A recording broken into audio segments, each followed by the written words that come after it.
Hi there, and welcome to the latest broadcast of I Deal with Neil News.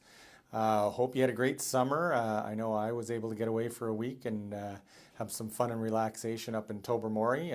The weather even cooperated, during that week, which was great for us. I know it's been pretty lousy weather throughout the summer, but anyhow, we got lucky that week, so I had a great time.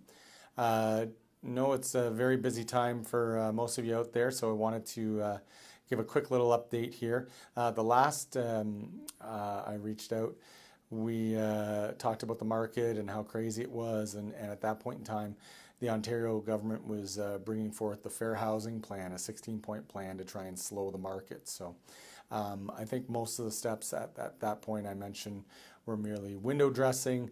But what it did do was give buyers an opportunity to just take a step back for a moment. And I think psychologically, a lot of buyers tended to put the brakes on at that point. So definitely now we're a few months into this new market, and clearly things have changed.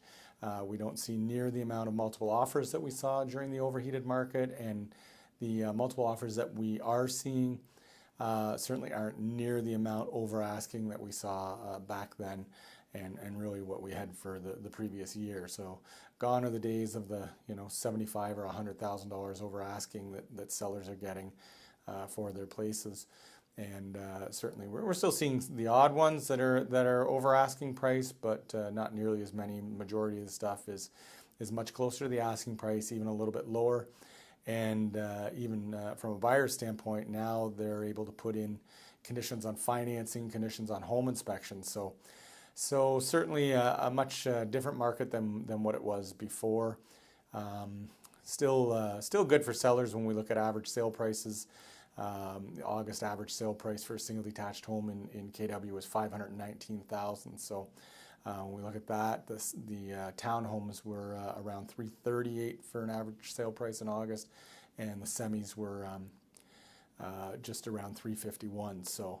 So good numbers that way. Even apartment condos were pushing $300,000 just in the mid 290s for an average sale price there. So from a selling standpoint, things are still pretty good out there, but not nearly the way they were before. So I guess moving forward, certainly no one has the crystal ball as to how things are going to play out here.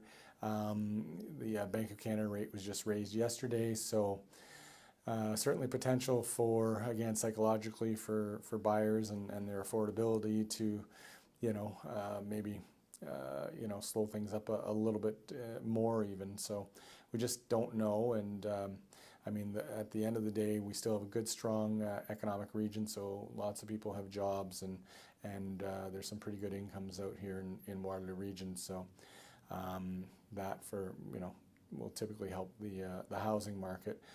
Interest rates, although they've gone up, are still relatively low. So again, those things all help with the housing market. But I just think we're not going to see the craziness that we had for the previous year. So beyond that, that's about it as far as a market update. Hope you have a great fall. I'll be touching base on I know our Christmas classic and things like that as we get closer to it. Have a great fall, and thanks again for all your referrals of friends and family. I always appreciate it. Thanks. Have a great day.